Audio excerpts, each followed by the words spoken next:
ఏంటయ్యా నన్ను ఇలా అప్పచెప్పావేంటి? నా గతి ఏంటి? నా పరిస్థితి ఏంటి? దారి చూపివా? పర్లేదులే, చూపిపోతే పర్వాలేదు పో. నిన్ను మాత్రం ఒక్క మాట కూడా, దేవా నన్ను అప్పచెప్పావా?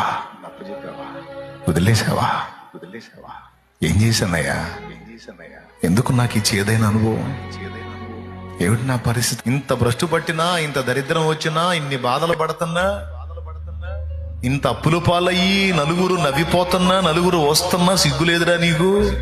ఇంకా దేవుడు యేసు ప్రభు యేసు ప్రభు యేసు ప్రభు అంటే ఇంకా పుస్తకం ఒకటి తీసుకొని పరిగెత్తుతున్నావు. ఏం బాగుపడ్డావురా? ఏం బాగుపడ్డావమ్మాయి? ఏం దీవించబడ్డావు? నీ బ్రతుకు ఎట్లయిపోయిందో చూసుకో, నీ అవతారం ఎట్ట తగలబడిందో చూసుకో. నలుగురు వస్తున్నారు నిన్ను.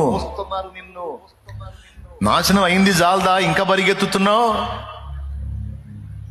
ఏమయ్యా నేను నాశనం? ఏం కావాలి? అవ్వాల్సినంత అయిందిగా. ఏమీ కాలేదు, ఏమీ కాలేదు. అలా చూపిస్తున్నాడు ఆయన. ఏమీ కాదు. రెండింతల మేలు నాకుంది, రెండంతల ఆశీర్వాదం నాకుంది.